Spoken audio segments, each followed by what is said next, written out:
Australia and is still a visiting fellow at the prestigious Sick Kids and Mount Sinai Hospital, Canada. He's received multiple awards. We lost track of all the awards that he has got, but the two which stand out are Excellence in Medical Field, and that is received by the IMA and also by the Times Group as a health icon of 2018. He has got numerous publications in journals, in textbooks, and everywhere, and he is always a national and international speaker. It is our proud privilege that Ashish Mehta sir is there with us and is inaugurating our first quarterly magazine.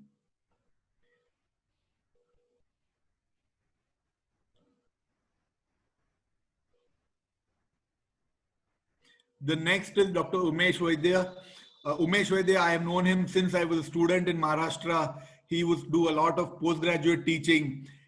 The smaller the presentation for introduction means that he's so much to say. He's so much to say, can't be put it in one or two slides. It suffices to say that he is a senior neonatologist at KEM Hospital Pune and a regional medical director of Cloud9 Hospitals Pune, and his special interest is in neonatal intensive care and most importantly nutrition and TPN. He has got books and books written on that. He's also got books written on weaning, which I have personally used for my child. We welcome Dr. Umesh Vaidya, a stalwart from Maharashtra and all India.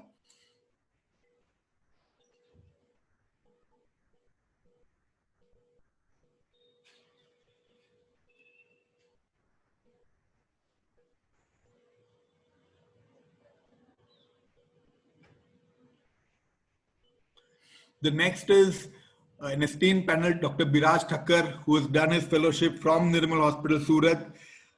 She is an in charge of the NICU at Akansha Hospital at Anand. Her special interest is doing 2D echo and point of care ultrasound. She is also a faculty for the NRP and she has written chapters in the textbook for ultrasound. We welcome Dr. Biraj Thakkar.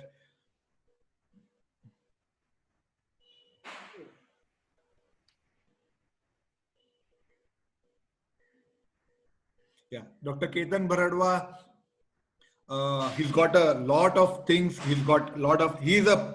the face of it, he's a practicing pediatrician, but he's currently the president of the Infant and Young Child Feeding Chapter of Indian Academy of Pediatrics, of Human Milk Banking Association. He wears multiple hats. He is a specialist in developmental, he's a specialist in nutrition, he's a specialist in breastfeeding. He is a trainer, as we said, about poor scholastic performance. The most importantly, when I joined him in the milk banking, the entire how to collect, how to organize a camp when it happens, it is so seamless. There are 10 people and isko bolna, ho jayega. It is so seamless that we don't have to worry anything at all when Dr. Ketan Bharadwa is there.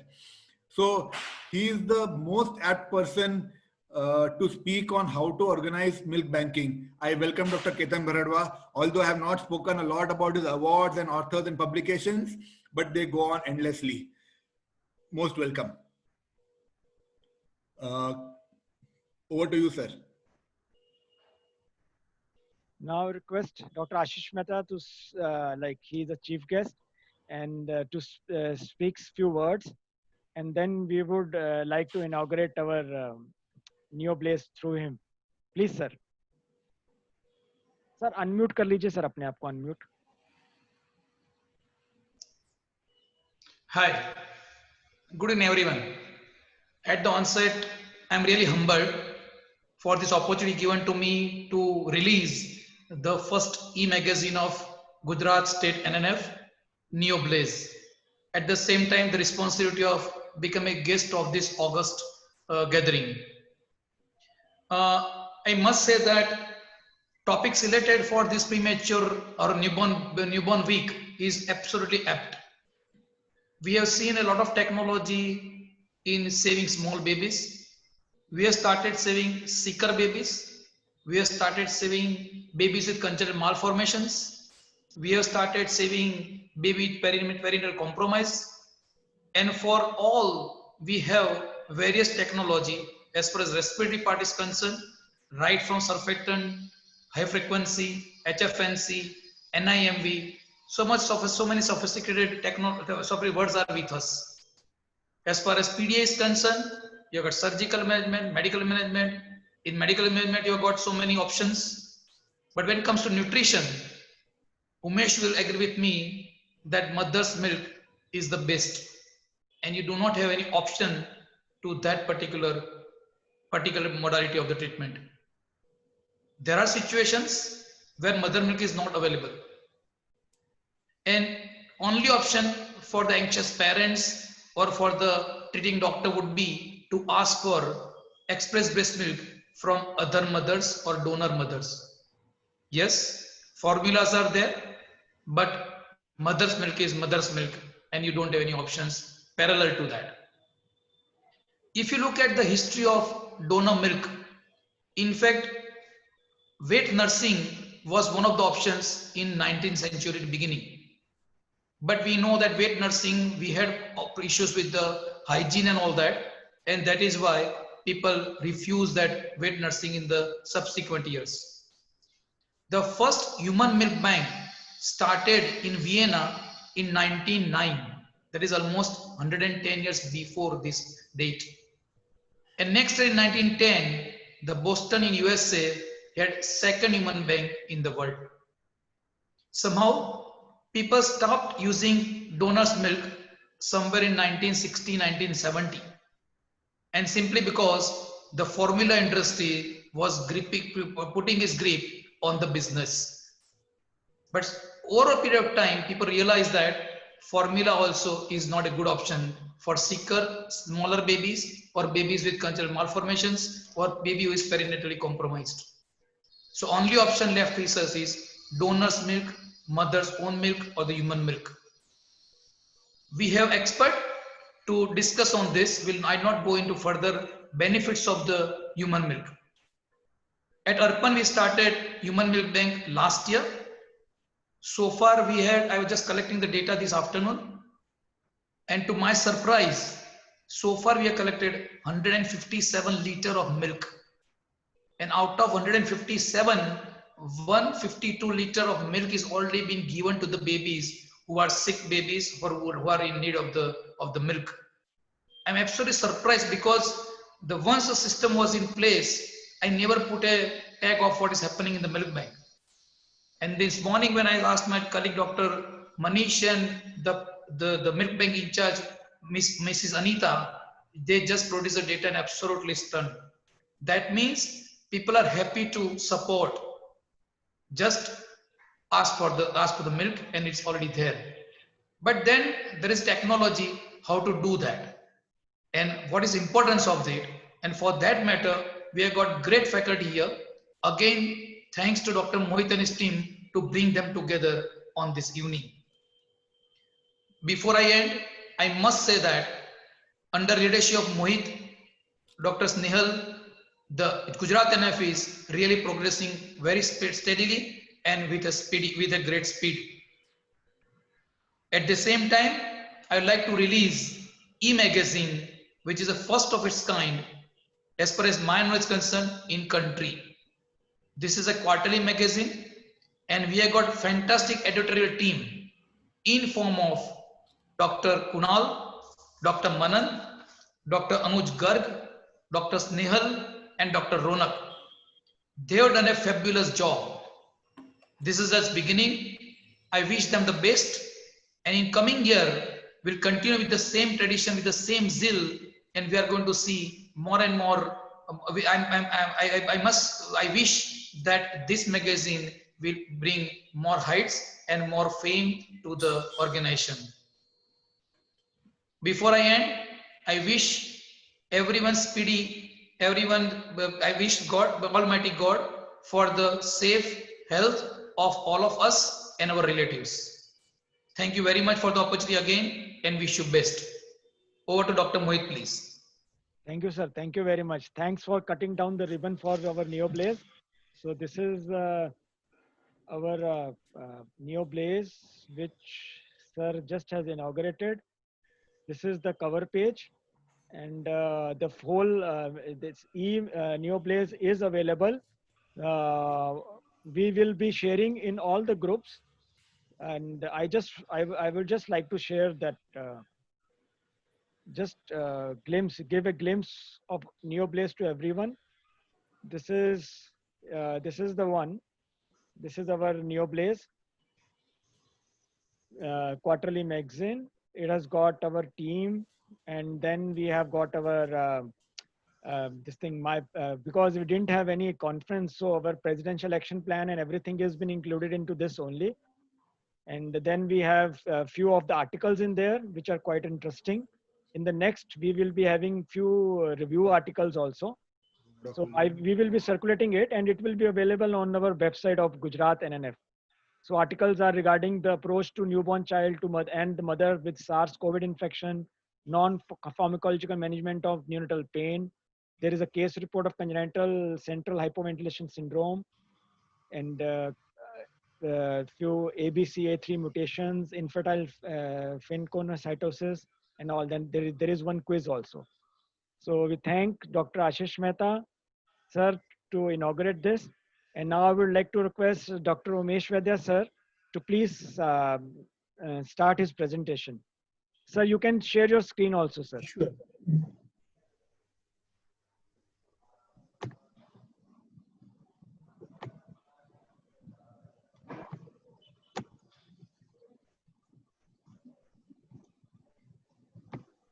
Yes, sir, we are able to see your screen, sir. Yeah. आप maximize कर दीजिए, sir, इसको. Is it okay? Yes, sir. Fine. Can I start, Mohit? Yes, sir. Yes, please, sir. Well, Mohit, Dr. Mohit Sani, Dr. Ashish Mehta, and all the office bearers of the Gujarat State NNF, thank you very much for this invitation and my greetings on the breastfeeding week.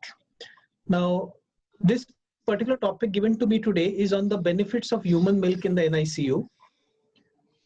I bring greetings from KM Hospital in Pune, a hospital that is now 108 years old, and the NICU which was started in 1982 and now has around 46 beds and one of the large units in the district.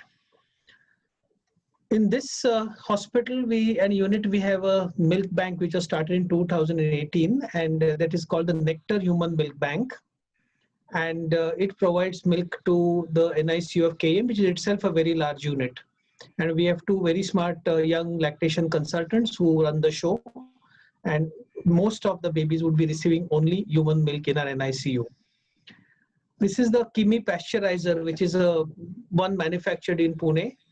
And now it is being marketed, even ordered abroad. I believe there's one in UCLA also. And this Kimi pasteurizer has significantly cut down on the costs. It is much smaller and compact in size and helps us. So an indigenous product from Pune. And the two girls who are doing an excellent job over the last few days. Now, this human milk banks have become an integral part of newborn care. And they were called milk banks in the past. But now they do multiple jobs, screening of donors, collection of milk, pasteurization, and distribution of milk, and basically it promotes breastfeeding. So people have now started calling them a comprehensive lactation management centers rather than calling them as human milk banks. Though multiple uses of donor human milk have been described, the main use, at least for us, is going to be prematurity and our newborn units.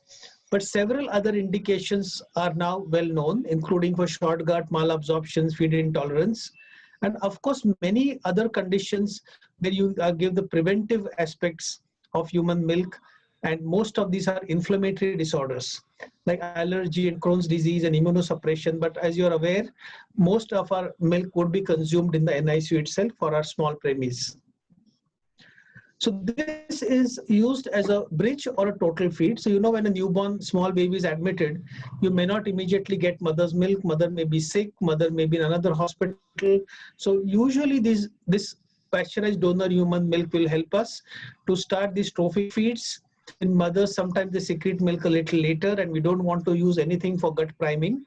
So we use donor milk usually for this purpose, but there are many others in whom we need milk later on. Mothers may not be able to pump out sufficient milk for the baby, and then sometimes this pasteurized donor human milk will add as an adjunct to mother's own milk. So this is how most of our babies would be receiving human milk.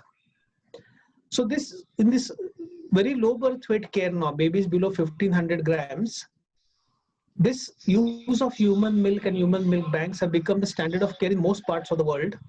And you can see in this slide that there are large number of human milk banks in the world. And this is 2016 data. You can see Europe is 25 countries, 206 milk banks in Europe. And then, of course, South America, 9 countries, 258 milk banks.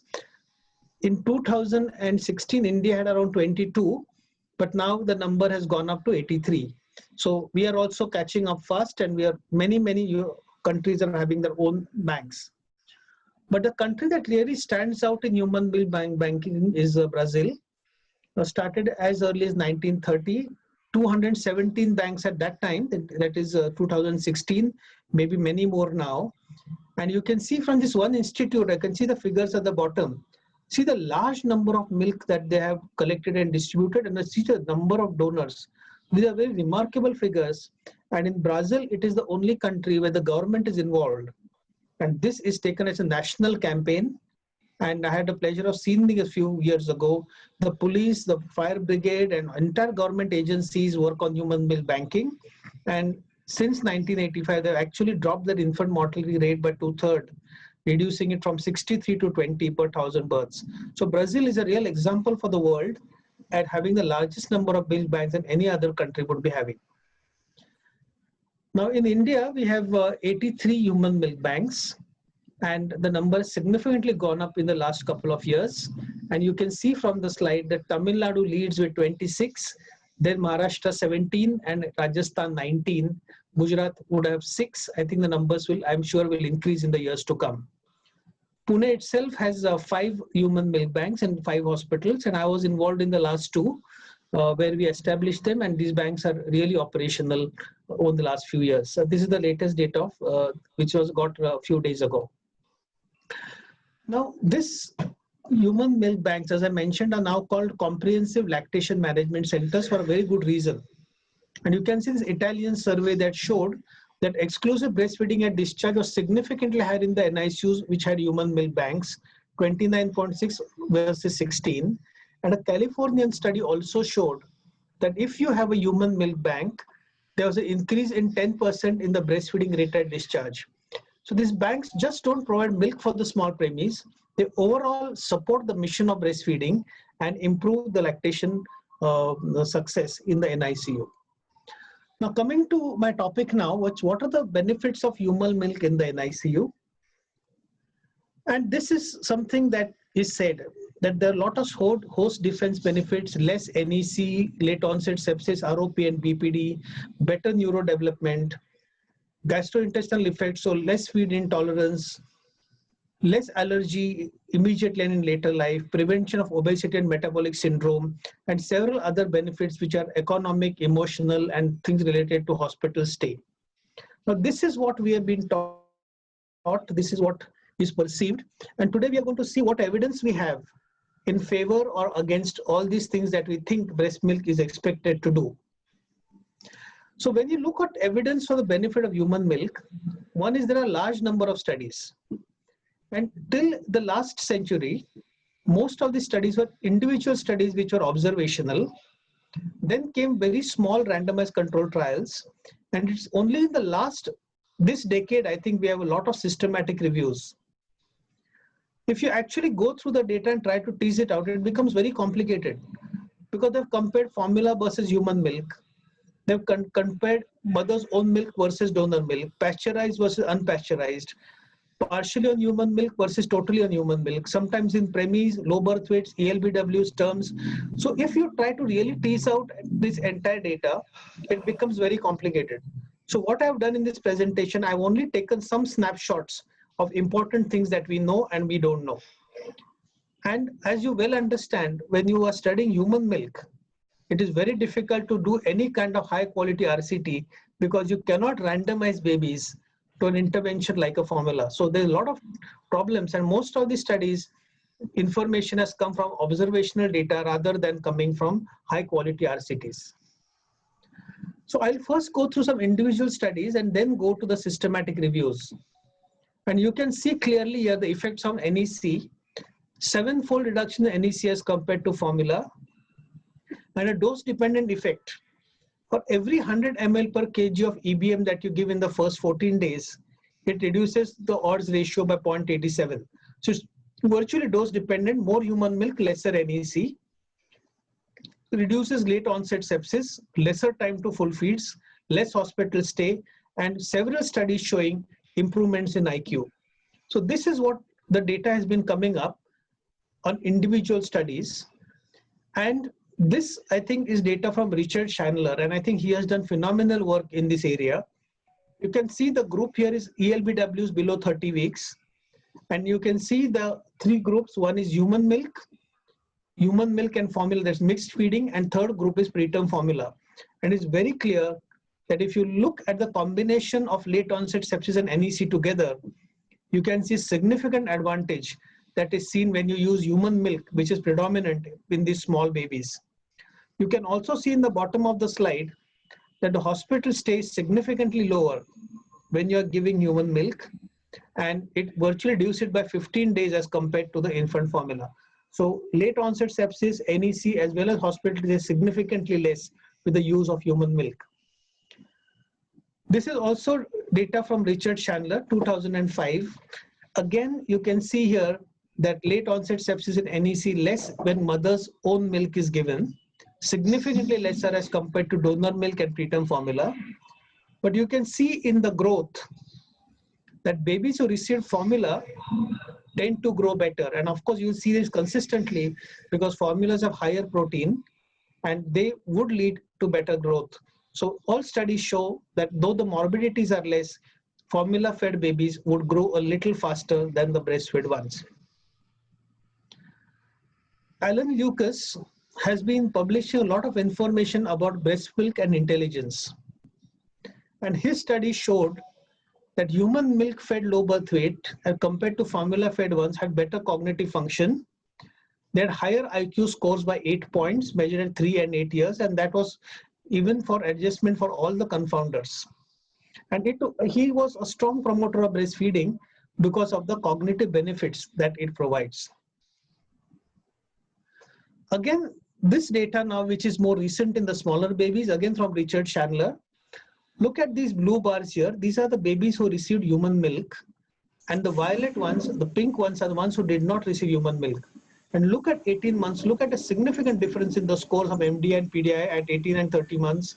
The babies who are breastfed would clearly have an advantage in these scores at both 18 and 30 months. So it would be right to say that human milk itself is a developmental intervention because you are going to get superior scores starting right from 18 months and extending well into childhood. So I would call it a neurodevelopmental intervention. And this virtually is very fascinating data from Richard Chandler. Just look at the first column first. This is the human milk. He's divided the amount of milk, human milk into different quintiles. And you can see the scores below, the MDI, PDI, and the behavior response scores.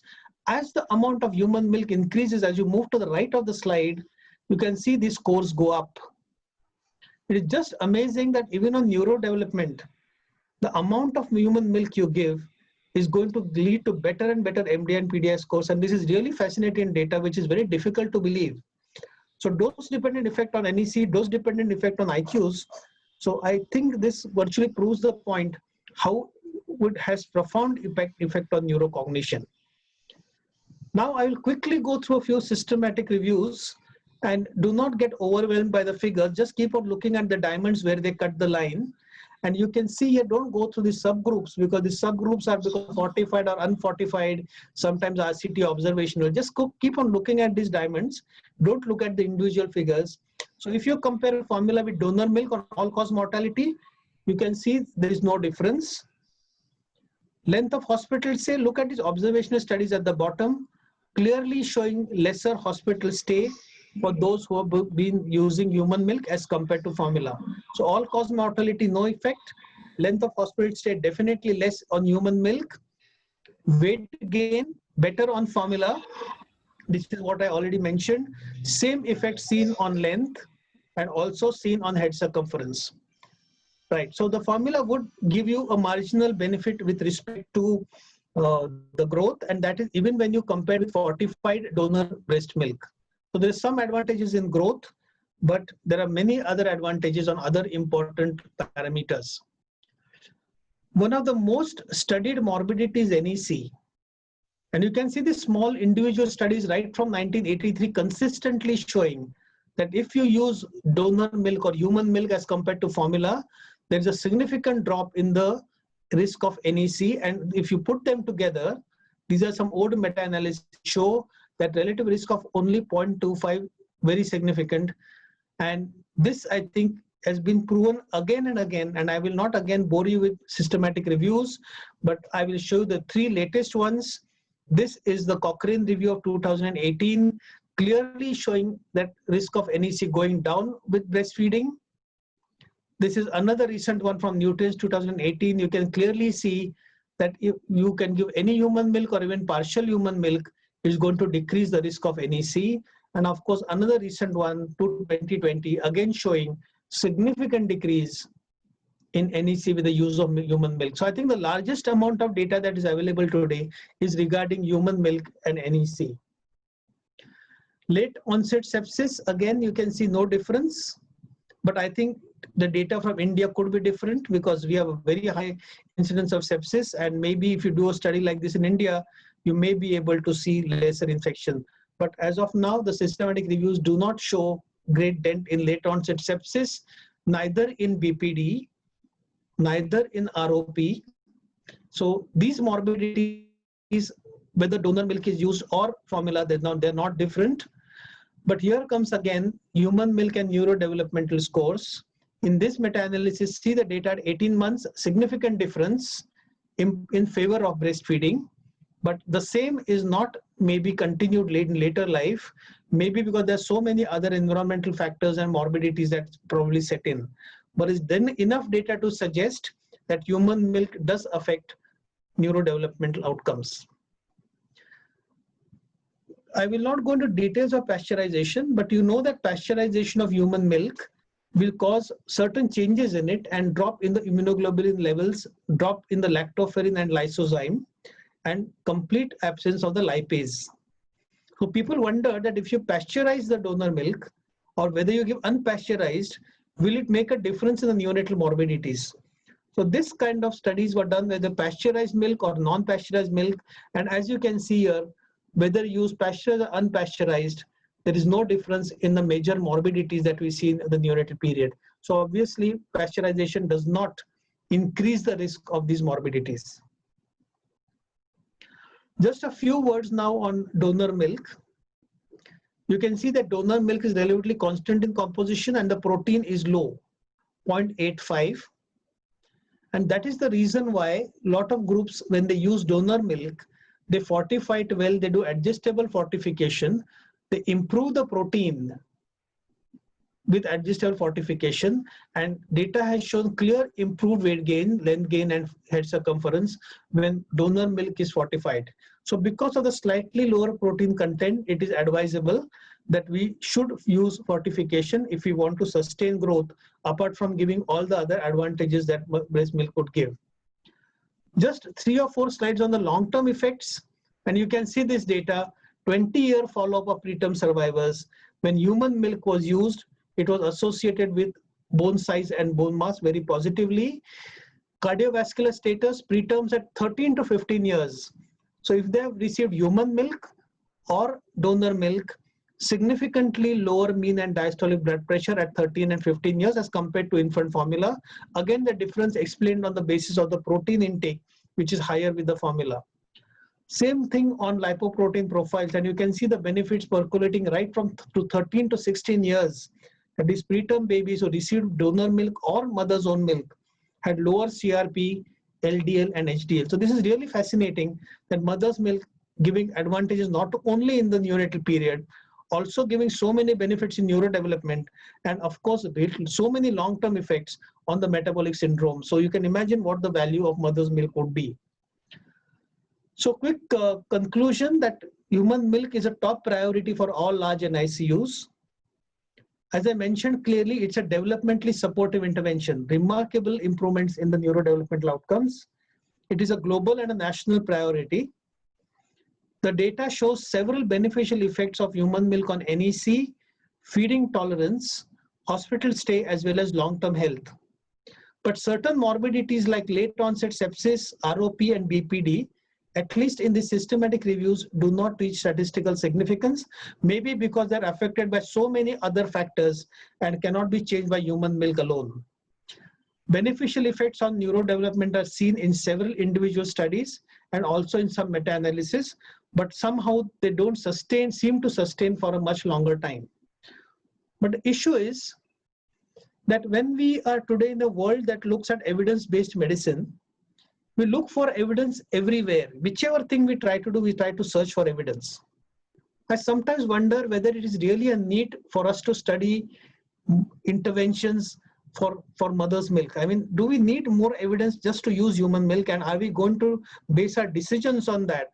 And this reminds me of this movie Anand. You can see what a conscientious doctor Amitabh was in that movie. And when his friend starts dying, he runs to get the vibhuti because he wants to help his friend to survive. Where was the evidence there? He just ran because he was driven by emotion for his friend. Similar thing I would say with breastfeeding. There's some interventions in clinical medicine which are based on tradition, compassion, the emotional connect, and a spiritual satisfaction for the mother that she's doing her best for the baby. That's an emotional connect. And I don't think any kind of evidence will be able to analyze or quantify this kind of emotional value of mother's milk.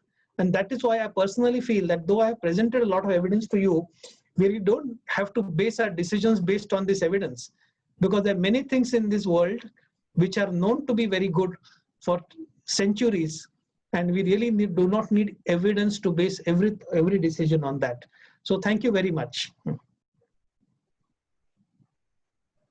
Thank you, sir. Thank you very much for very clear and evidence-based, even though we know that this is what we need, but still, by looking at the evidence, we just feel confident. And yes, we have to catch the man, whether evidence is there or not. But if we see evidence, we become more, stronger in implementing it. So thank you very much. I don't see any questions. Is there any questions anybody wants to ask? I was really encouraged to see many, like Dr. Pankaj Garg, Dr. Bhatia sir was there from Varanasi, and those people. Yes, you mentioned about the fortification of donor's milk. And we know that tailor-made fortification is not available in this country and also most of the places. So what options do we have? We fortify since, I'll say for last 10-15 years, we have fortifiers in the market. Yeah. But then we also know that the protein is the one which is missing in most of the fortifier. And that is most important part of the whole nutrition management. So how to deal with that kind of problem? Yeah, I'm talking about very small babies. As you know that when you actually decide to do adjustable fortification, the amount of fortifier that you need to add will vary. So unless you have a monocomponent fortifier that gives you pure protein, you will not be able to do that, because if you actually add more fortifier, you may end up adding a lot of other nutrients which are unnecessary. Having said this, a lot of people even abroad sometimes have had additional amount of fortifier than what is recommended. So instead of 1 gram in 25 ml, people have added 1 gram in 20 to improve the protein intake. So till the time that we get a monocomponent fortifier, we can sometimes add a little more fortifier than recommended if you just want to elevate the protein a little. However, it should be remembered that if you are giving donor milk, then fortification would be nearly mandatory to maintain nutritional intake. And I remember that when last meeting, when I met last, you were talking about breast milk analyzer. Yes. So how feasible is it to have breast milk analyzer and then add on to the deficits that you see in the analysis? I think the breast milk analyzer that we have is a very useful adjunct to the human milk bank. And I particularly use it in babies who are say on 180 ml per kilo per day. Baby, these are a human milk fortifier. Baby is clinically fine and still not gaining weight. There we analyze the protein of the mother's milk. And then we find out what is wrong exactly with that particular mother. So this human milk analysis does work. Instrument is expensive, but I think if you are doing a lot of work in lactation, if you have a human milk bank, it's an investment worth doing, because that eventually will help you to identify mothers and their protein. In fact, we are doing a study now to find out what are the dietary patterns in mothers and what is determining their protein intake. So sometimes you'll be surprised to have mothers where the protein is only 0.6. Maybe she's pumping only 4 milk and we are wondering why the baby is not growing. So that gives you a good idea as to what's happening to the mother. Okay, If the baby is growing well, there is no need to do any analysis of any milk. Yes, sir. Thank you very much, sir. And now you have told us the importance of donor milk or baby's mother's own milk. That is very important. Now the issue is, for that, like you have shown the example of Brazil, I know, but it is really difficult. I myself feel to when we want to establish a donor milk bank, it is very difficult. So what are the requirements and what are the problems and what are the solutions to have and create human milk bank in private sector? We will listen to Dr. Biraj Thakkar. She is the neonatologist at Akanksha Hospital, Anand. She will share her experiences and the real issues. Dr. Biraj, you can share your screens also now.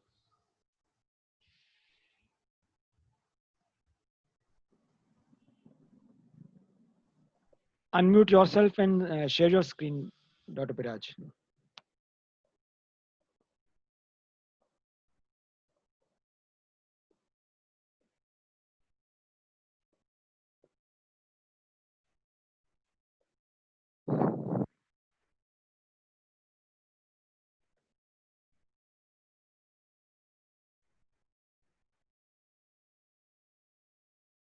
Unmute yourself. Unmute.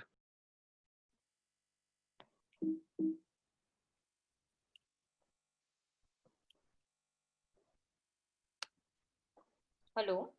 Yes. You can start. Yeah. Thank you, Mohit sir, and thank you very much for inviting me for sharing my experience. Thank you to NNF Gujarat. And I'm sure after Dr. Vaidya sir's talk, many of you must be thinking about establishing a milk bank. And I'm sure that's not that it's not that tough too. One can dream about it and can go for the same. So being in small town of Anand, which is also called the milk city because of its Amul plant, Amul milk, Amul cheese, butter, what we eat is basically being manufactured in the Anand. So being in the small town of Anand, our owner, Dr. Naina Patel from the Akanksha Hospital, she dreamed about establishing a milk bank in 2015. And finally, we could establish the same in December 2015.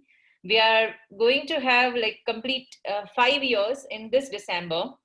And that was the first milk bank of the Gujarat in private sector. It was the 18th human milk bank of the countries, and it was the 3rd human milk bank of the Gujarat. So this milk bank is the backbone of our neonatal ICU, and it definitely helps in survival of the premature newborns. And this is our milk bank. So in next couple of minutes, I'm going to discuss about the infrastructure needed for the milk bank. What are the equipments needed? How do we function in our milk bank? And what was the project cost to us of our milk bank? So my PPT will be in the 2-part because of the too much of data in one PPT, it was getting crashed. So I'll be first discussing about the infrastructure and equipment part. So surface area, what is needed for milk bank is just to accommodate the equipments, 2-3 main equipments. It's just the 300 to 500 square feet area needed for the establishing the milk bank. You need one office for the counseling for the lactation specialist. One more thing is the water source should be adequate. There should be a cold as well as hot water source in the area. The scrub area should be separate. There should be a separate area for cleaning of the utensils, and there should be a one milk collection room. Equipment for the collection of the milk, what you need is breast pump, and one can even think about sorry for the same. So breast pump are of different types, and manual pump as well as the electronic pump, but this all are the over-the-counter available pump. For milk bank, what is recommended is the hospital grade breast pump, and those are the costly ones, but those are having a very effective suction. In case of engorged breast, in case of flat nipple, inverted nipple, the different kinds of the breast pump is needed, and which is having a very good suction capacity. That is only being used in presence of doctors or a lactation specialist. That is not over the counter available breast pumps, and one is required to have a hospital grade breast pump if someone is thinking about establishing the milk bank. Then what you need is the milk collection bag. After collecting the milk or at the site of collections for carry, you need to have this kind of a bag which also contains the ice packs for transportation of the milk from the collection part till the milk bank. After collecting, in which container are you going to collect? So container needed for collection of the milk is either plastic containers, some plastic bags are also available to collect the milk, and SS container is also available for collection of the milk. This plastic bag, the routine plastic bags is not recommended, and it may lead to loss of the lipids as well as some other nutrients from the milk. So food grade quality plastic bag is still okay, but better to have a good quality plastic containers for collection of the milk. After collecting the raw milk, which is for keeping the raw milk at 2 to 8 degrees centigrade, one need to have a refrigerator. So depending upon the collection of the milk which you are getting at your milk bank, you should have a capacity of the refrigerator. So you can opt for the refrigerator of your need. Then one more equipment, like after collecting a milk and keeping it in the refrigerator, when you need for the pasteurization, you definitely need to have either glass container or a SS container. So this SS container would go to pasteurizer, and you need to have a different qualities, different capacities of the containers, that is starting from either 50 ml, 100 ml to 600 ml, 1 liter, depending upon the need and need of your milk bank. So mainly still an SS container, and that should be tightly screw kept the lid. It should not get open easily. Then you need to have a sterilizer or a hotter on to sterilize all these SS containers, which is going to go with the pasteurizer. And this is a pasteurizer machine or shaker water bath, which is the main thing which you need to have in the milk bank. And this is a deep freezer. After pasteurizing the milk, after negative culture report, you need to have a deep freezer to freeze the milk, store the milk at -20 degrees centigrade. And definitely you need to have a 24 hours power supply, uninterrupted power supply. So you need to have either UPS backup or generator backup. So every milk bank should have an uninterrupted power supply backup to run the equipment, especially freezers and refrigerator. Otherwise, the whole milk is going to get wasted. And as Umesh Vaidya sir rightly mentioned, the milk analyzer is important thing. We don't have a milk analyzer in our milk bank, but it is desirable to have to analyze the macronutrients of the milk, the protein, fat, etc. The laminar flow and the software for keeping the data. So this is again the important things to have for the milk bank. And staffing of the milk bank. So there should be one milk bank in charge. In our case, we do have a Dr. Brijita who takes care about the milk bank. There should be one in charge nurse, at least one in charge nurse, and 3 attendants. We have 3 attendants round the clock in the milk bank, one in each shift. So at least five people staff is needed for running our milk bank. So what are the guidelines for the staff? The staff should have a SOP for the milk bank, so that in case of changing of the staff, the work of the milk bank shouldn't get hampered. So hygiene practice should also be followed, and the staff should properly wash their hands. They should wear the cap, mask and gown. The staff should undergo regular health checkup, and they should be immunized against the hepatitis B vaccinations. And regular training of the staff is must and mandatory. So I'll go with the second part of the presentation. That's the functioning of the milk bank. After finishing, what are the requirements or equipment required for the same?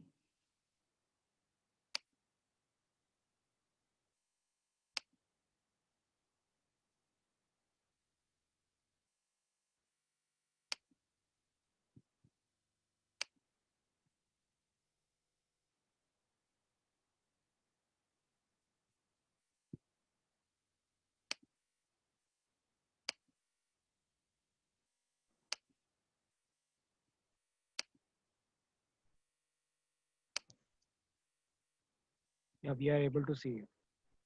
Yeah. So if you are not able to see the videos, then somebody please update me, then I'll just do some changes and then we'll try to play the videos.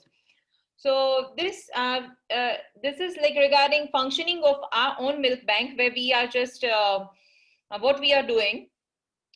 So first of all, counseling. Is this video seen? Like, is it being played? Yeah, it is being played. Yeah. So this is regarding counseling. And first and most important thing is to counsel the donor before collection of the milk. We need to explain her that how the milk is to be collected, how this pump is going to function, and definitely we need to have a detailed history about the donor. And a form should be signed by the donor. Again, this donor should be documented in our record. So this is our milk bank donor form, the consent form, and certain history part as well. So after she signs the form, the milk is to be expressed, and the milk expression either can be done manually or by the breast pump. So this is regarding the donor screening. The screening of the mother is to be done. The mother should not be receiving alcohol, tobacco, and should not be receiving any other drug. So blood test should be done, and she should be screened for the triple H antigen or and syphilis, as well as she should be screened about the HRLV. The mother on the radioactive or any other drug or chemical consumption shouldn't be included as a donor, and the mother who is having a mastitis or fungal infection shouldn't be included as a donor. So this is how the collection of the milk is done after the counseling and screening the mother. And the sterile precautions is to be maintained in each and every step. So mother's breast should be cleaned properly, and then these pumps are sterilized pump. And then this lady who is the attendant has gone from milk bank downstairs with the surrogate house, where the surrogate or mother is expressing a milk. And this is the electric breast pump, which has the speed adjustment.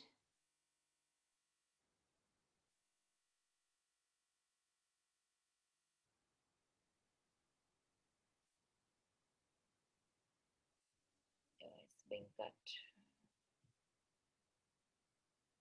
Yeah. So basically it has the typical moment like how baby sucks at mother's breast, suction and then release, and suction and release.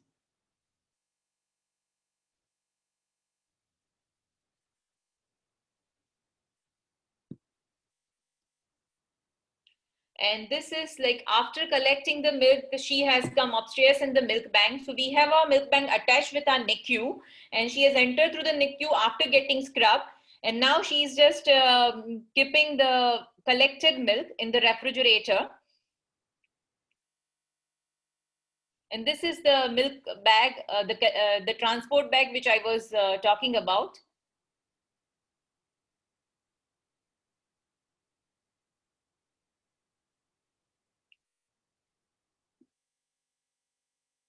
So this transporter bag should have ice packs into it. And this is a used pump which she's gonna clean properly with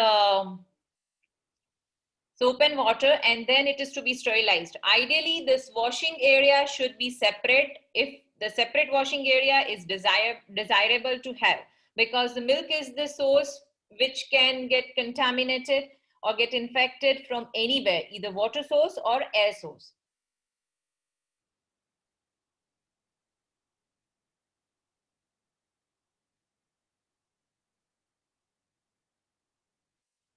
And now she's just skipping this in the bottle sterilizer.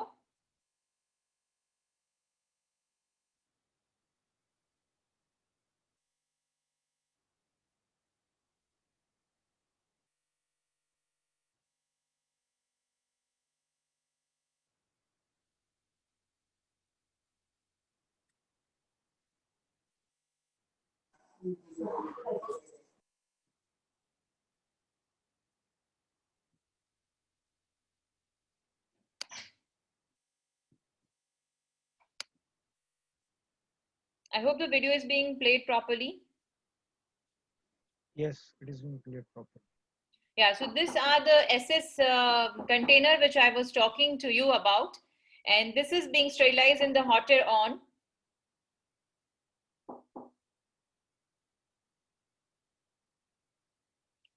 So it has a different sections to keep the even larger size and smaller size containers. And this is a stabilizer which is needed to run all the equipments. We have 3 stabilizers in our unit. And she's just setting up the temperature of 150, and that has been sterilized for 30 minutes at the 150 degrees centigrade. So once the temperature will achieved, then it would be there for 30 minutes, and then it would automatically get stopped. And these are the sterile containers.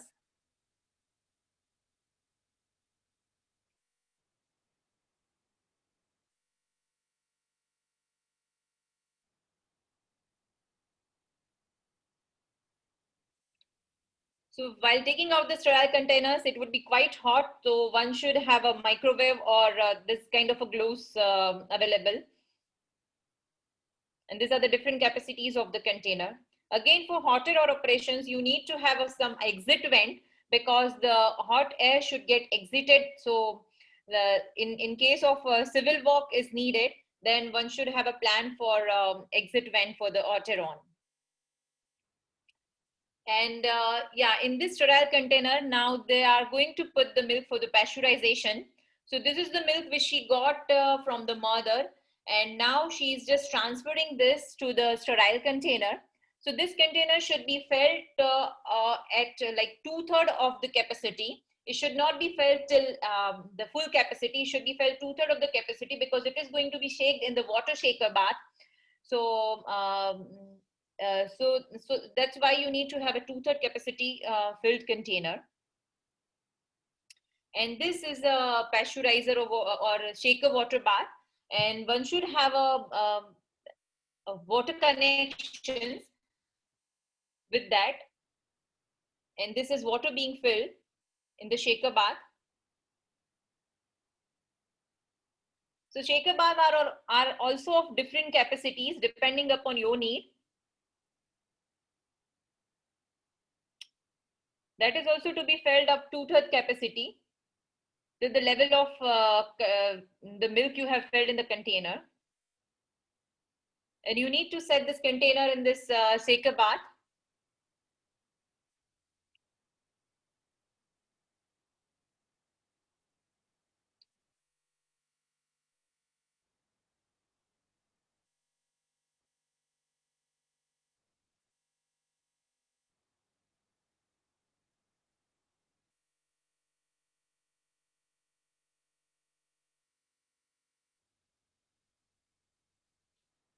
So that knob is for adjustment of the speed of the shaking, and this is to adjust the temperature. So the temperature is 62.5 degrees centigrade. And here is the speed you can set from 30, 40 till 100.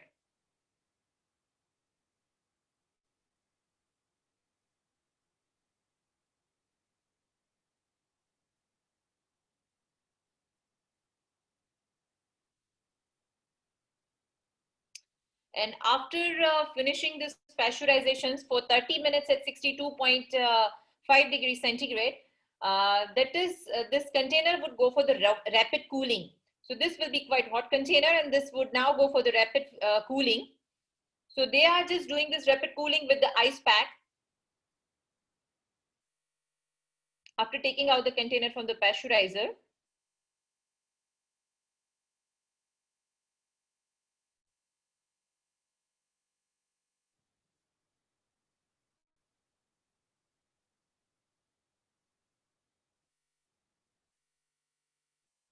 After that, she has to take a sample from the from milk, just to check for the contamination or just to check for the sterile part. So bacterial culture is required to be sent from the milk. So this was the pasteurized milk. This was rapidly cooled, and then after 10-15 minutes of rapid cooling, so now she got scrubbed and she wore the gloves, and now she is going to collect the sample for culture.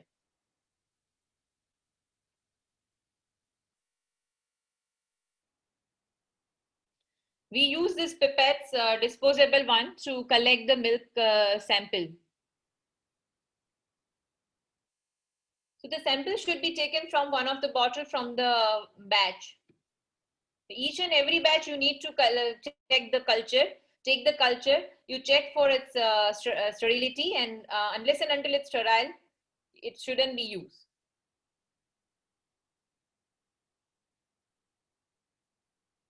So this sample would go to go in the laboratory for the culture sensitivity report.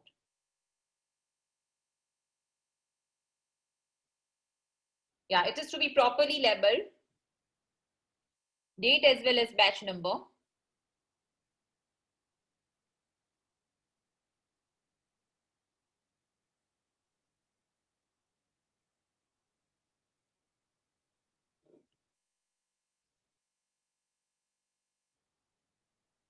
So once this sample is sterile, then only the rest of the container should be so till the time this sample report comes, that would take 48 hours. Till the time we just keep this container at -20 degrees centigrade in different freezer. And once this culture is negative, after that we just keep these samples properly labeled in the -20 degree grade in the freezer sections. So there are separate sections before culture report and after culture reports. So after culture report, it has been stored in the big size of deep freezers, and before culture report, it was stored in the different freezer. So after collecting milk, pasteurizing milk, time is for the distribution of the milk. So how do we distribute our milk? So before distribution, definitely it requires to be thawing, and the thawing is to be done either by keeping the container in the water, the warm water, or by keeping it underneath the running tap. But it is never ever to be microwaved or never ever to be boiled. And this is an orbital mixture incubators available to thaw the frozen milk, which we don't have. It actually incubates at 37 degrees centigrade for 1.5 hours for 500 ml of the milk. And yeah, we don't have that. It's not mandatory. But if you have a bigger capacity in your milk bank, and if you have a quite more milk, then you should opt for the same.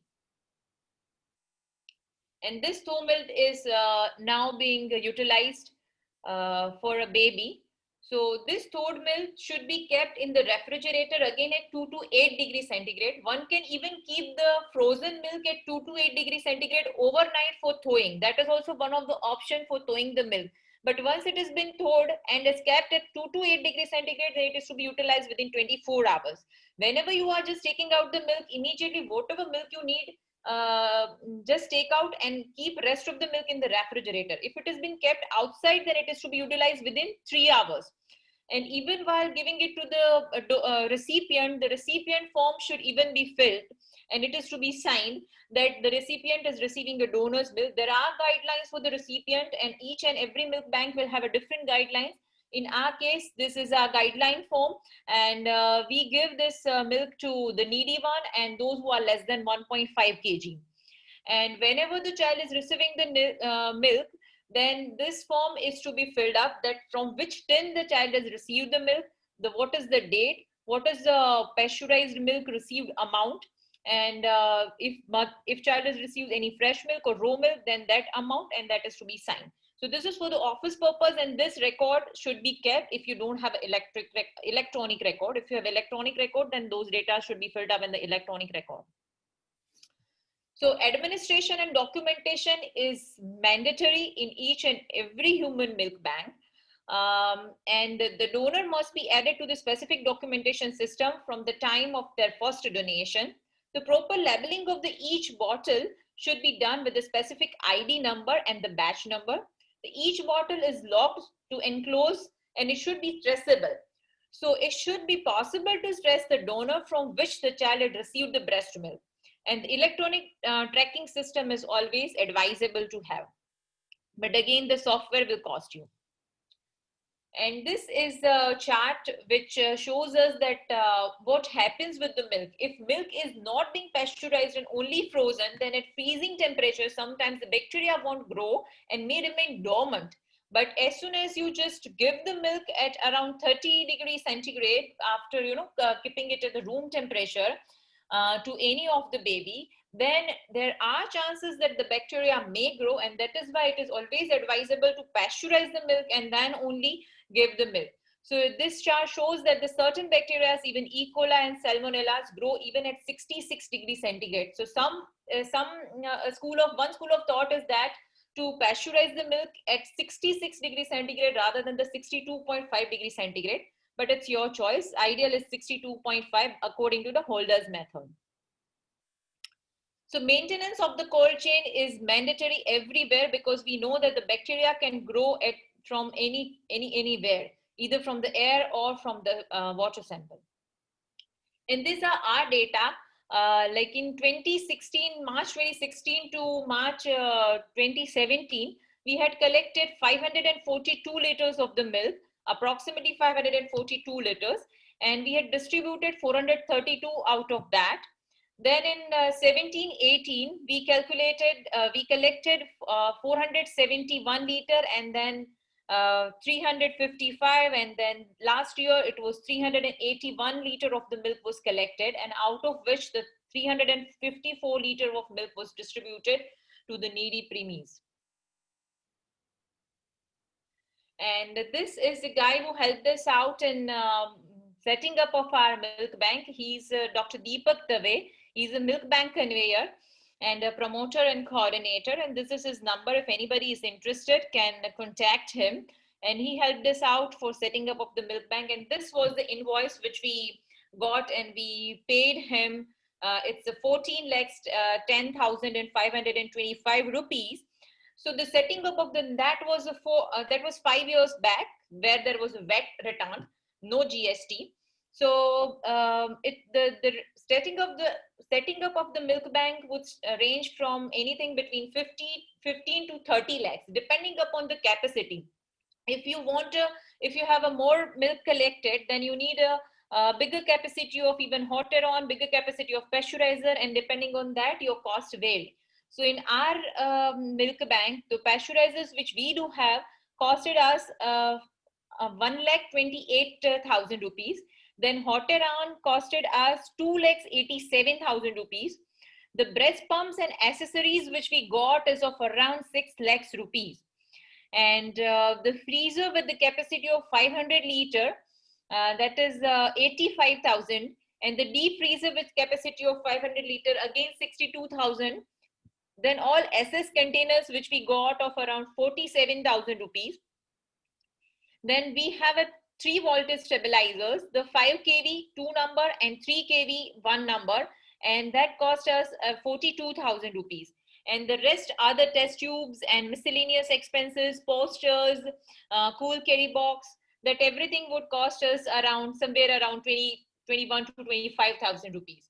So the total cost to us was 14,10,000 rupees. So this is the main cost for a nice for setting up of the milk bank, and then there is a running cost.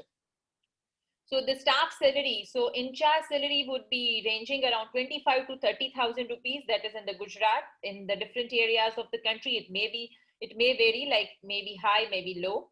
The nurse salary is 8,000 rupees. The attendant salary is again 8,000, 3 in each shift. So that is 24,000 rupees. Culture in each cycle. So we usually do average of 15 cycle in a month. So each cycle we just take the culture report, and culture report costs us 600 rupees. So total 9,000 rupees for the culture report. And the electricity approximately uses for running of the pasteurizer, for hot around, for continuous uses of the deep freezer and refrigerator is around 10,000 rupees. So the total approximate cost, running cost was 77,000 rupees per month to us, and that's a totally charity. So that is why we definitely expect charities, and we accept charities, and we always promote the donation of the milk, because the main thing is we even have look at the chart, the data. So the milk collection was reduced from 550 ml to 380 ml in last couple of years. So definitely we need to constantly promote the milk donations. So this is our staff who is doing skit and street play, and for promotion of the milk donation that one should do.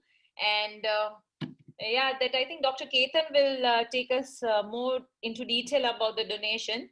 So here I would end, and thank you very much. I am happy to accept the questions. Please stop sharing your screen. Yeah. So thank you, Dr. Viraj, for very clear, illicit view of what actually practically the milk bank looks like and how it is being run. So now in the end, you have already told, because its running cost is around 80,000 and your investment was at that time was around 15-20 lakhs. Yes. So, but you give the milk to all the babies free of cost. You don't charge your patient.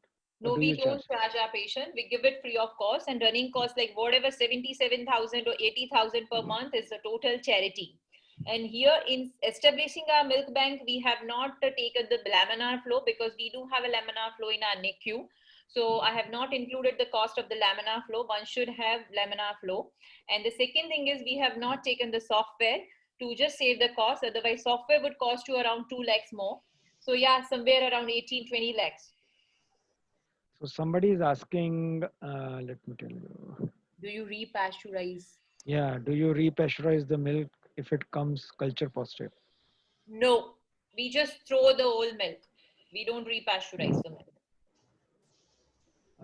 Ashish sir, your comments, because you have also got milk bank. I mean, I just want to, just do not discourage the audience with the cost that she is quoted. I mean, 5 years back, of course, the charges might be different cost. In fact, it's not that costly, because if you look at your bill, the major cost, which is 5 lakh plus, is for the breast pump and accessories. And in current scenario, breast pump is not that even hospital grade that which we have, and subsequently we got a different product from the one that she has is not that costly. Number one. Number two, the Armida pasteurizer is one of the best quality available in the market, but equivalent quality pasteurizer available in the market the half of the cost. I do respect Dr. Deepak, and yes, he is pioneer in establishing milk banks, but to me the quote is very high, and the running expenses depend on the place and the city where you are. Yes, it's charity, that's true. But then the culture charges, like we liaise with our microbiologist, and he has been explained that since you are checking all the blood cultures from the NICU, you need to do some charity for these milk cultures. So that is how the culture is also being subsidized, and that is how you can cut down the cost of the running cost of milk bank and establishing cost of milk bank. Dr. Ketan can throw some light on this. It all depends upon how good businessman you are, sir. Pardon? And can negotiate in the cost. It's not negotiation, availability of the things. These are equivalent products are available in the milk bank. So I strongly feel that looking at the code, people will be discouraged. But in fact, I mean, at a half of the cost, we can really establish a good milk bank. That's what I can say. Okay. Yeah. So that's there is one question from Dr. Mehul. How long we can store the milk at minus 20 degree? Yeah, it can be stored at even 2 years. 1 to 2 years is fine. 1 year you can definitely store. Somebody wrote about for 6 months, but not for 6 months. But minus 20 degree, you can store the milk for 1 year and even more than that, but not more than 2 years. And then one question is there from Dr. Samir. Are rules to run charity versus commercial human milkman different? No, the rules won't be different. And The commercial milk bank one cannot run. No, you can't earn out of this. You have got different ways One to. cannot run commercial milk bank. अगर personal है तो bed charges 500 rupees plus कर देने का NICU. Perfect. That's the way to manage it. There's other way to look at it. But to tell the truth, the commercially you can't make any business out of human milk. That is clear. So Dr. Mehul also asked, where is and what is the use of laminar flow cabinet? To pouring the milk from one container to the another container before the pasteurization. So wherever you are just opening the milk to the air, if it is being done underneath the ultraviolet rate, then it is advisable to avoid the air contamination of the milk. Even while taking the culture of the pasteurized milk, you're opening the milk and taking the culture in the air. So there are chances of air contamination. So this all things should be done underneath the laminar flow. So there is a question by Manan. Any data on PHBM related sepsis or personal experience? No, I don't have any personal experience regarding PHBM related sepsis because we usually take the, but we had a milk whose culture was positive and we had thrown all the 17 liter of the milk. So the bacteria may grow in the milk even after pasteurization. So one should be careful about the sepsis part and one should utilize the milk once it has been sown within very short time. And the cold chain is to be strictly maintained. So Kunal is asking, what is the rate culture positivity of the milk? Yeah, so till now we had a culture positivity twice or thrice in our milk bank. And we had thrown all the milk.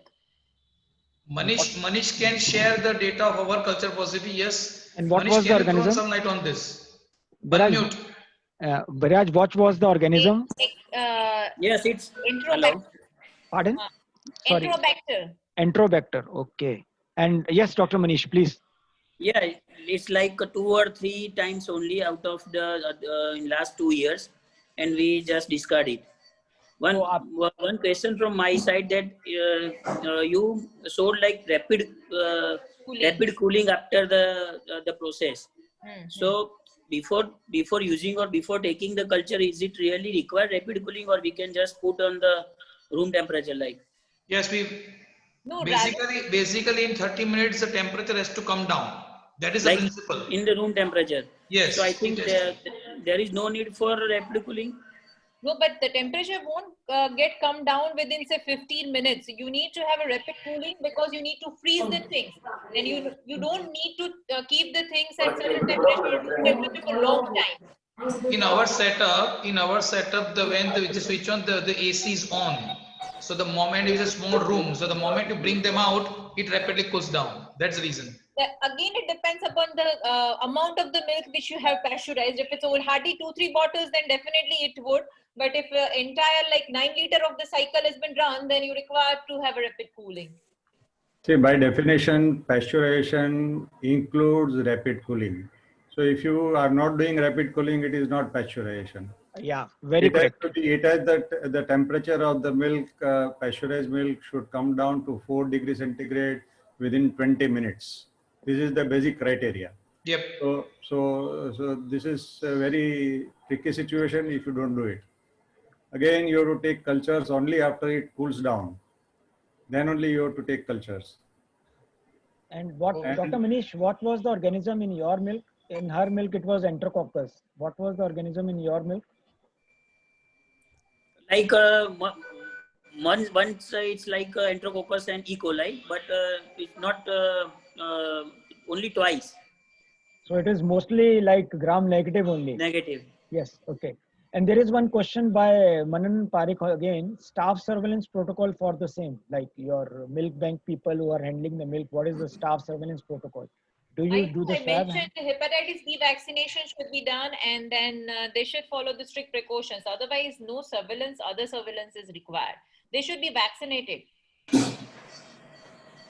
So Dr. Shushma Malik, she is asking, are you doing any pre-pasteurization microbiological testing? Yeah, it is ideal to get it done, but we are not doing it. And The cost Dr. will increase But if we get the exorbitantly. milk from, sorry? Ultimately, it adds to the cost. It will increase the cost exorbitantly, and it is not mandatory. You Yeah, can. but if we get milk from frozen milk from any of the mother in the bulk, which has been collected for a couple of days, say month or so, and then they hand over the milk, then we take the sample from that milk first, and then only pasteurize that milk, and then again take the resampling and then freeze it. Okay. Yeah. So Dr. Vaishali is asking, how will you sterilize the deep freezer and how to manage mean wild temperature of the stored deep human milk, like donor human milk? Deep freezer, like, do you sterilize the deep freezer? No, it is just deep cleaning. No Deep cleaning. sterilization. Like deep cleaning, you need to clean the deep freezers. So it's deep cleaning.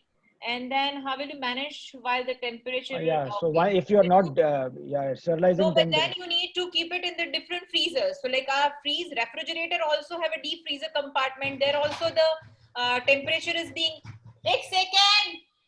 There also the temperature is being displayed of -20. So it has a temperature recording too. So we can ship the container in that refrigerator, deep freezer sections, and can sterilize this. okay.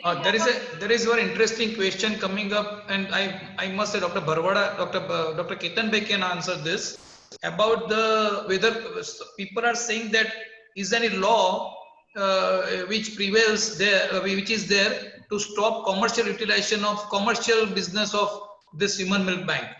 Yes, that is in the offing. It is there in the ministry. The milk banking laws are under construction just now, and it will soon come within. I think, I don't know. I can't give you the time frame, but there is a clause in it that you cannot use it with commercial interest. Great. As such, also, even if you want to use it for commercial interest, it is very costly. See, it comes down with whatever cost that has been mentioned here. It will come down to 4,000 liters, 4,000 rupees a liter. See, this is the cost of the human milk by whatever Dr. Ashish has quoted just now. And this excludes the cost of the capital cost. This is only through the recurring cost that it will be 4,000 liters, 4,000 rupees per liter. If you include the capital cost of what all Dr. Biraj has mentioned, and she has not included the cost of the venue, the cost of the building and cost of everything. So it is not possible commercially easily. Sir, the cost will be much more than even 4,000 if you take the culture charges. Yeah. If you are outsourcing that, it will minimum will be 500 to 600 per 100 ml bottle. Yes, yes. So multiply 10, it comes to 6,000 rupees straight away for the cultures. Forget Yes, the rest of the things, your equipments and your setups and the place and all that. But the culture is not mandatory to get it done from each and every 100 ml bottle. It is just to be done from the single batch. No, you just go. Ideally, each bottle is to be cultured, not the sample, not the batch. No, it is one sample from the tray which is being pasteurized. Now, whatever the number of bottles may be there, one sample from the whole tray, it has to be taken. That is the standard guideline. But see, if you are spending 1 lakh rupees per year and you are collecting about 320 liters, that cost comes to around 4,000 rupees per liter. Okay. This is as simple as that. And actual cost is even much more than that because the maintenance cost you have not included in the whole thing. So electricity, generators, stabilizers, everything. Yeah. Even in the infrastructure, you have got to have 2 deep freezers, not only one. Yep. Yeah. So there are so many intricacies. I don't want to discourage the milk banking. I want to promote it more. but then it is very difficult. It cannot be, it is not easy to be done in a private sector with commercial interest. Okay, for charity, it is possible because there are many people who can donate for their for this purpose, and it is a very genuine charity because it saves lives and it increases the intellectual capital of the nation. That is the most important part of it. Sir, there is one question. Can we keep the, Dr. Biraj, keep the pasteurized milk in freezer for rapid cooling? No. No, Biraj. whatever may be the method of the cooling, you have to cool it down to 4 degrees centigrade within 20 minutes. And the best thing is an ice slurry or an automated pasteurizer which automatically cools it down to 4 degrees centigrade within 20 minutes. And otherwise, if you are using a water shaker bath, please use an ice slurry and dip which can cover the whole of the container all around the container. So somebody is asking, how will you discard the culture positive milk? You have to simply discard. If Throw it it is in positive, throw it in the if it's gutter, positive, straight away, wash basin. you have to throw it to the drain. Yeah, wash basin straight away. Okay. So Dr. Biraj, You want to make out Dr. something Mehul, out of it. Dr. Biraj Mehul, Dr. Mehul is asking, any special course for the staff? No special course, but definitely staff needs to be trained in, functioning of this milk bank. There should be a special SOPs and about which also the staff's required to be trained. It's training. There is no particular course for the staff. To tell you the truth, there is no rocket science into that, but as Biraj rightly said, the SOPs are there, that is to be followed, and enough places are there. Someone can visit, stay for a day, and look into it. Yes, we have been supporting a lot of milk banks. They come to, we are very grateful to Madam Poonam Singh over here in our Smimar Milk Bank and Dr. Vandana Desai and many people over there. And they are helping, supporting people to come and see and train their staff. So that is not an issue. There are many questions on how to establish and what are the protocols and all. Fortunately, I had been the first author of the Human Milk Banking Guidelines of Indian Academy of Pediatrics. You can refer to the whole document online on Indian Pediatrics by simply putting a search on Human Milk Banking Guidelines Indian Pediatrics. Thank you, so sir. Most of the questions will be answered on that. And if you still have questions, we have got a detailed guideline of about 80-90 pages, and you can get it from me anytime. You can contact me anytime. So Again, there's one question by Dr. Sushma Malik. If you are taking a human milk from the private donor who has collected milk at the home, then how many months old milk will you take? So if the milk is in the frozen freezer compartment at minus 20 degrees centigrade, then we can take the milk. But definitely we needs to get the culture done before pasteurizing the milk. And if the milk is at 2 to 8 degrees centigrade in routine refrigerator, then it's 24 hours. Not more than 24 hours old milk is to be taken.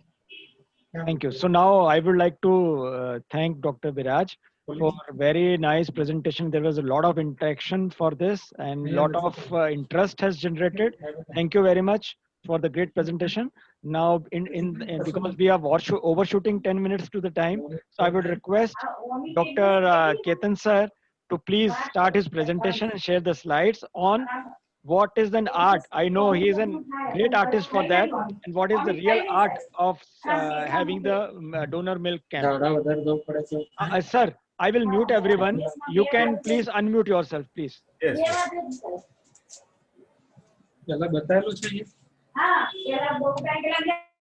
Sir, you unmute yourself and start, sir. Okay, am I audible and visible? Yes, sir. You are audible and visible, sir. Thank you. Thank you, Dr. Mohit, Dr. Snehal. Thank you, the Gujarat NNF, and many congratulations on releasing the e-Blaze and celebrating the newborn week. And within next 20 minutes, I will be deliberating on a decade experience on mother's milk donation camps. It has been a decade last year. And let me start with this beautiful picture from South Africa. The first impression that it gives from distance is a very good flower. And if you see more minutely, there are so many children. And this shows that you don't need a lot of resources to have good things around you. And this reminds me of a word known as Ubuntu in Zulu language, in Zulu area of South Africa, that means that I am because we are. Really, Ubuntu is about community coming together to help one another. And we are all because of each other. And I see all these human milk donation camps as Ubuntus. After successful major campaigns throughout the city, vigorous campaigns which won us about a gold medal from World Alliance from Breastfeeding Action and many other accolades, we went in for a presidential action plan under Dr. Chetan Shah's presidency for establishment of a human milk bank. And that was named as Project Yashoda Human Milk Bank by the municipal commissioner, who was very active. She was very active in establishing this genuine thing. And the infrastructure was provided by the Surat Municipal Corporation and Rotary Club Seaface. And it is established, maintained and run by the Department of Pediatrics at Surat Municipal Institute of Medical Education Research. So ultimately, human milk banks are the successful part of a package to promote breastfeeding. How did we come to this concept? This concept of donating human milk as a camp came to us as an approach while brainstorming on how to promote Project Yashoda. And this was an extrapolation of the idea of blood donation camps. And at that time, nowhere in the world such approach existed. So we first went in for the first event on 2nd August 2009, the world's first breast milk donation camp at Rustampura Community Hall, supported by many women's club and PT Mahila College and many other NGOs, and sponsored by the Prime Bank. At the outset, before going in organizing this camp, we were very skeptical whether we will be able to succeed, whether lactating women will come down and donate their milk. It was a very anxious moment. But then that was soon replaced by the sense of awe and elation when we crossed the first time number of 50 donors. And then at the end of towards the end of the camp, we were out of containers to take the donations, and we had to deny rest of the mothers. But then many such mothers waiting for more than 1.5 to 2 hours were very insistent that they will not leave the venue without donating. So that was the first experience. It was indeed very satisfying experience, and it was having something done worthwhile, and the apprehension was replaced by many, many smiles. There were very revelations that milk donation has no time limits, just like that of blood donation over a few months. The lactating woman can donate over her lactating period. Even the mothers of 2.5 years old baby, she persuaded 6 more mothers, and that became an event of women empowerment as well. So that they came to know that only women can do this. And ultimately that was an exhilarating experience for the organizers, mothers, and everybody. That caught attention of the media to much more than what we expected. That in that 2009, there was first live OB van in the city capturing live camping and event. So that was the first experience. And then it won us place in the Limca Book of Records 2011 at 3 places as most mothers at a breastfeeding demonstration camp, most human milk donations done, and the mass human milk collection. And then over years, over decade, we had been doing 3 to 4 camps a year, and every time the interest of public and press is really very much. And every time, and this activity has got its place in most of the major media in the country. It has been seen that over years, we had been collecting more and more of the human milk till in 2014, that we crossed more than 300 donors, and that was a very big number, and our staff got exhausted.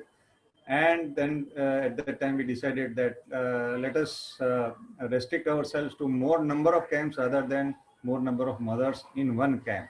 And then again we are on a path of increased collection of the milk. Similarly, the number of donors, they are also increasing every year. Now, so far as impact of these camps on total collection is concerned, you can here see that out of total collection and total number of donors, about 20 to 25% is through milk donation camps, and these 3 to 4 days of working, rather 3 to 4 working camps of about 3 to 6 hours duration gives about this much of contribution to the milk bank's collection. So this is very efficient way of collecting. The stakeholders team work behind it, and it consists of Surat Pediatric Association Charitable Trust. It is the lead organizer, and it is supporting the Yashoda Human Milk Bank, which gives the workforce of the camp, basic workforce. Rotary CFA is always with us for hospitality and volunteer felicitations, and there are many women's clubs which do the donors drive and felicitation of the donors. To name them, we have got Umia Mahila Mandal, Motwanik Mahila Mandal, Lalchuda Kadwa Patidar Mahila Mandal, South Gujarat Chamber of Commerce, pediatric hospitals, obstetric hospitals. And to mention that obstetric hospitals, I think we did one camp at Dr. Mohit Sahni's wife's hospital also. So such obstetric hospitals also, they host our camps. And a college of nutrition, I mean Mahila College, who has got a department of nutrition, is always supplying us volunteers and do the display of it. This is one of the photographs of the people working behind it. In the methodology, pre-camp workup is through many meetings. About 2 meetings are there regularly before the camps with the organizers and sponsors. And the organizers, they do enrollment drive through mouth-to-mouth publicity, and in the social media and circles, they publish handbills and banners. And the enrollment is done at pediatric clinics. They are very big suppliers of the donors. And tracing and counseling movements delivered in obstetric facilities, and always press publicity is also helping. With all these things going on for about a month, and one more pre-camp meeting is done for checking out various checklists and all in venue management. And most of the times, rather every time, venues, very good venues, we get it free of cost, like big community halls, hospitals, school buildings, etc.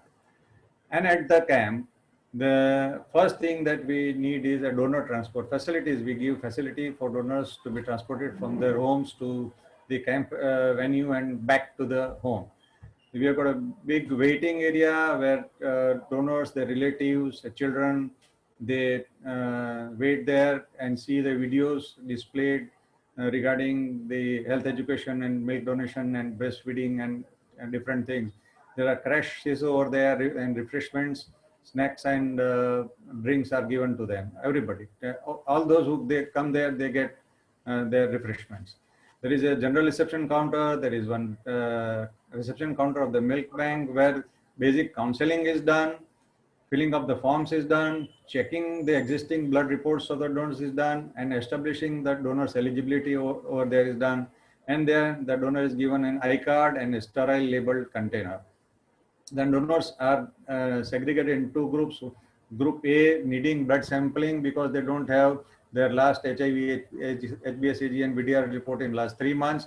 And group B, those who have got those reports and they don't need blood sampling. So there is those needing blood sampling go to the counter of the blood sampling, and then all the donors, they go to there are 2 to 4 expression rooms established in that venue where enough of privacy is maintained, and there is a related waiting area with each expression room, and there is a facility for hand washing and comfortable seating, and most importantly, trained nurses for manual milk expressions are there. And if some donor comes with their own pumps, they are also encouraged. Otherwise, most of the time, it is through manual expression only. Ultimately, many a times the nursing child of the donor is reciprocated with a small gift.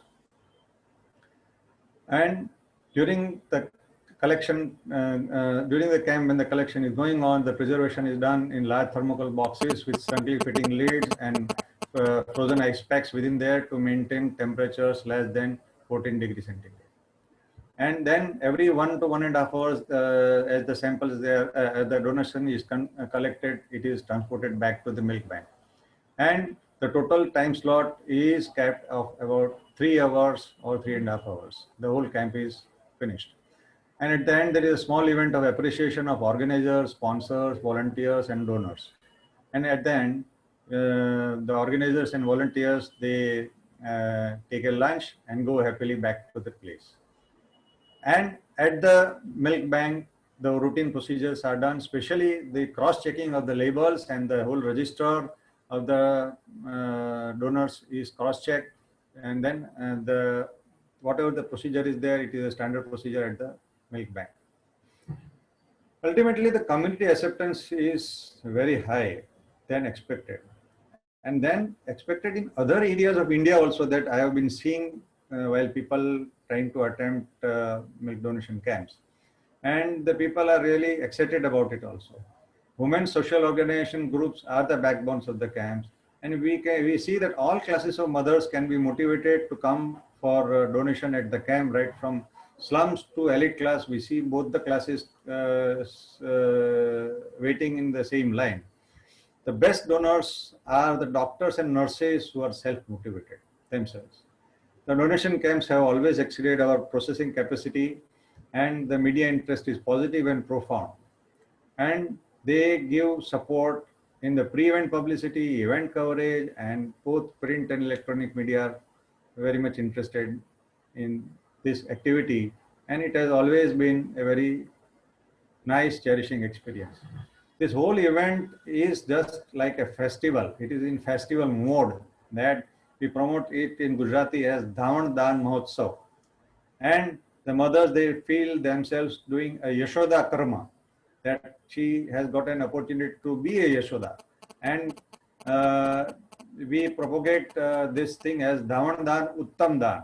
And what happens is that the World Breastfeeding Week comes in August, when it is Shravan Mahina, and in that month there is a very big importance of donating something, and this is the donation which cannot be equated with any donation in the world. And so, and also the only lactating women can do it. So this is a very special event for them. And it is an opportunity to be proud of by themselves. And there are many emotional moments which we have experienced, like donors fighting to donate, or even after saturation of our all collection resources. The nurses donating 100 times or 100-time donors, or a mother donating 5 times within 3 hours of span. And there are tears of ecstasy from such unique donations, and there are donors expressing wish to arrange more and more such camps, but we are at times having limitations. Cannot accept larger amounts of donation at single go. There are unique moments like this. At the very first camp, we were so skeptical that we were practically afraid to take photographs of women donating, because people were not knowing how people will react. But then, to our surprise, no mother denied a photograph of herself donating donating her milk at the camp. A very unique moment was that there were 2 overseas students who attended a camp, and then at the next camp, they themselves collected financial help from each household of this small French village named Oswego, and they bore the whole cost of a camp. And this was very nice moment. There are unique moments of donation of laptops, collection containers, autoclave drums, and other needs. So all the resources are pulled to support the human milk donation camps. There are unique moments that we find member of parliaments visiting the camp, municipal councillors. નામકરણમાં Mohan bhai, please mute yourself. Mohan bhai, Mohan bhai, please mute yourself.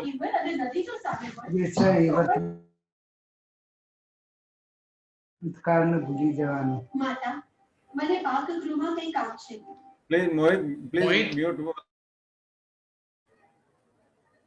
So, such that these camps had been inspiration to others also at many places of India, and even community collection of milk donation has been tried and successfully in Pune with Dr. Sandhya Khadshe. She has established a community van where people can come and donate the milk in the community van. So the experience is as a social project that it is a very satisfying idea. It is increasing the mass awareness of breastfeeding. That is a very big advantage out of it. It is a mode of training students also. We are training students of nutrition, students of pediatrics, interns, nurses, and other non-medic students towards the importance of breastfeeding. And we are bringing together many social groups like all the NGOs, municipal corporation, medical college, obstetricians, pediatricians, general practitioners, and many. And we sometimes add, if we have got resources, we add a healthy baby checkup camp with the camp or a mass immunization activity, etc. And ultimately, we appreciate donors in different ways. So it is a strong way to promote breastfeeding. Anybody who is directly or indirectly involved with this camp reiterates the message of importance of the breastfeeding. And there are display of messages and public, media publicity of breastfeeding messages.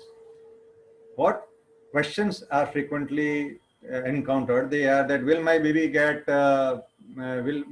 affected by my milk donation? When will I get my blood reports? What will happen if my blood reports are positive? To tell you the fact that over this decade experience, we had 3 hepatitis B positive donors. We could be found during the screening, and we had to discard her donation. We have got a protocol not to pull the milk till we get the serology reports. And how much will I be able to express? When can I donate again? Can somebody arrange to collect milk from my home regularly? Such are frequently asked questions. And there are a few technical issues, like sometimes if there is a rush, then there can be a chaos giving directions. History taking, we have got short time, so we need a big team of about 14 to 15 interns and pediatric residents who does all this job. Sometimes issue may be of privacy, but we have not never found any. And overwhelming response, and we have to refuse the accept donors, and sometimes there is a twist around it. And again, expression, manual expression may be a thing to learn by some few, and it may take more time. And sometimes low collections are there, say about 30 ml only, 20, 50 ml only, and there may be wastage of resources. There may be some contamination risk, but luckily we have not found any contaminated milk, because it is fresh only and it is processed immediately on the same evening. So that contamination risk is very less. You don't have a lot of pumps and it has to be, the pumps have to be cleaned in between, so we don't use pumps. Transport is a very important issue every time.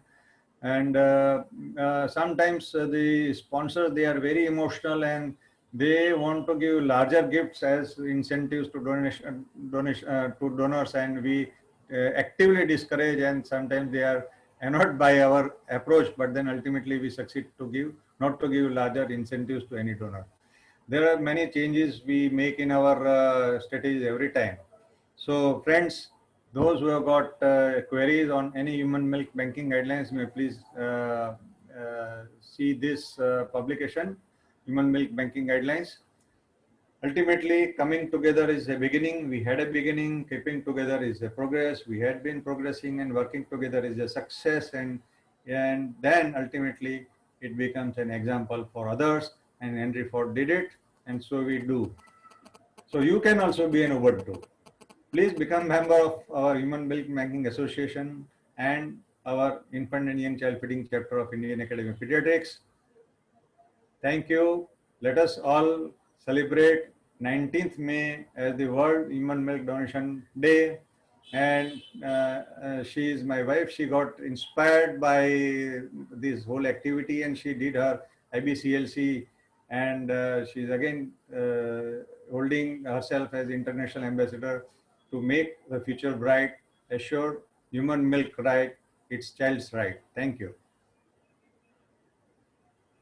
Thank you, sir. Thank you very much. This is something which is, I can say, cannot be done by many. That's why this is something which is very difficult, but you have, I think so, mastered it. And we are fortunate to have you in Surat. So whenever we need, we will just contact you. That's it. But this talk will be very helpful for the people who are outside Surat. Yes, Because yes. for Surat, I know, like even in my wife's, she's a gynecologist. In her hospital, you arranged a milk donation camp. So I just went there, had refreshments, and came back. You only arranged everything. So that's how easy for us in Surat because you are there. So there are one or two questions are there, sir. Just a second. What is the protocol Yeah. of blood reports along with the milk donation? All see, we have as per guidelines, if the mother has got her serology reports of HIV, HBsAg, and VDRL in last 3 months, we don't tap her blood again. Otherwise, all the donors, they have to undergo this serology test, and their blood is collected right before the donation, and then the all the donations are kept in the refrigerator till the serology reports are available next day morning, and that is the protocol. Yeah. Yeah, basically most of the mothers are postpartum. Yes. So before cesarean section, most of the reports are being done, and I hardly see any need to get a fresh blood report for the milk bank. Yeah, the protocol is that we may extend this limit up to 6 months, but then if it has been more than 6 months of the serology report, it has to be reported. Yep. And again, we have to vigorously take the history of the high risks for contracting these diseases, especially the history of HIV. The sexual history. Yep. Yeah. Sir, Sushma madam is asking how much milk does one mother on an average give in the collection camp? How do you give back the report? Yeah. Each mother, see, that is what I told you, that it can be as high as about 300 ml or 400 ml and as low as 30 ml. On an average, what we get is about 100 ml for 70 to 100 ml per donor in one sitting. If she donates for more times, say 2 or 3 times in the same camp, it can be more. And all the serology reports, they go to the Smimer hospital and they manage there. Okay, thank you. Sir, and, Dr. Aarti is asking, is the milk collected in the camps shared with the other milk banks for pasteurization and disbursement, like, or it is for one particular bank, like here in Surat? Yeah, yes, I got it. We sometimes we have got excess milk, but till now we don't share with anybody. Most of all the milk is used up before 4 months of collection. So it hardly suffices the requirements of the milk bank for a long time. But then yes, definitely we are under a process of forming an consortium for human milk donation and transporting the donated milk. At present, there is a lot of excess of milk in Rajasthan, and at Udaipur and different places, they got more milk, and once they did a green corridor also, transporting the human milk from one human milk bank to the other, and such things may be done. And we had planned to transport such milk to Amravati also. Maybe this year, because of Corona, we could not do it. But otherwise, we are planning such a transport of milk also. Sir, I think so. In Udaipur, we need to ask the diet of the mothers then. Yeah. That's true. Yeah, there is something very unique about Rajasthan, especially the South Rajasthan, that very high collection of milk is there, and their methods of working are also excellent. Sir, somebody is asking, Dr. Mehul is asking, what is the donation collection wastage ratio usually? Huh. The wastage ratio is very less because the donations, they are taken and processed immediately within 24 hours. So the contamination rates are very less as compared to when the collection is done long before coming to the milk bank. So wastage is very, very less. Sushma Madam is asking, do you give human milk to other hospitals or NICUs? Presently, the understanding of the MOU with municipal corporation is that they are not giving this milk to anybody outside the Swimwear hospital. They have got their own reasons for it, but then it can be done if the things can be worked out. Yeah, we do. We have given milk to outside NICU. We have our data as well. So Yes, one can madam. give milk to outside NICU newborns as well. Yes, madam. If your corporation or the main owner of the milk bank agrees to it, then it can be done. It should be done, and we encourage that method everywhere. Sir, Dr. Mehul is asking, what are the official licenses or certification needed to start up a human milk bank? Any of Biraj, or you can? Yeah. Yes, sir. At present, there are no licenses needed. Rather, there is no system of licensing because human milk banking has picked up. See, we have got presently 82 or 83 working human milk banks, and most of them, rather 80% of them, have been established in rather 3 to 5 years only. And it has come to the notice of government only recently, and people have approached the government also regarding whether to there is a debate whether it should be a food product or it should be a tissue, human tissue, and accordingly the laws should be applicable, and such things are going on in ministry regarding the regulations. So licensing will come a day. We have got our own system of quality assurance, and our internal assurance is being done, but then licensing is, I think, a bit far away. Okay. So, hello. Yes, Dr. Manish, please. Yeah, in the present situation, like in COVID, the camps are not practically possible.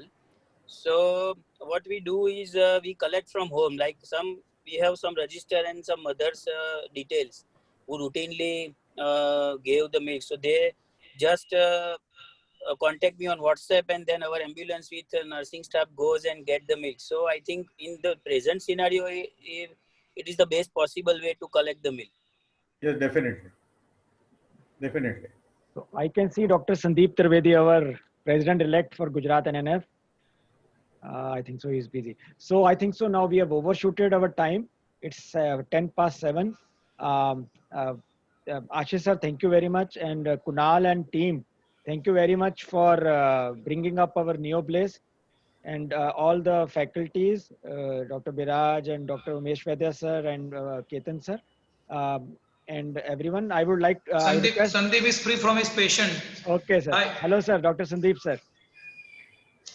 So I would request Dr. Vardhan Patel to end the session, and please. Hello, sir. He is a treasurer for Gujarat NNF. Just one question from my side. Is there any government subsidies or any financial help to start a human milk bank? Yes, a very important question. I think we missed out this question. We could have been there earlier. In this PIP, or rather, for last 4 years, every PIP there is a provision of few some Namaste. capital in establishing a human milk bank in government sector. And if somebody is there in government sector interested in it, they should take this opportunity before the budget, put your proposal, and they will issue a good amount. And now milk banking is in the top priority also, so you can very easily get it. I think Rajkot and Jamnagar, they are in process of getting their own contribution from government. You can approach, I think, UNICEF also, and December 4th, we are having a meeting with UNICEF and other stakeholders, government and all, on how to go and promote more milk banks establishment in our state. So I think we will come out with some more positive end results out of that meeting also. Already government approve each and every district hospital. They approve the blood bank, but depend upon interest of the management, they doing blood bank. But then I think every medical college should have it in its NICU. Every medical college. Thank you, sir. Ketan sir, we are in Bhavnagar shortly. Almost everything is done. Equipment has been purchased, and sir, we are starting it in 1 month at Medical College Bhavnagar. Yes, yes. They have already processed their proceedings with the government, and they have got their funds. I know, but then it is good. And in future, we will see a lot of research coming to India also.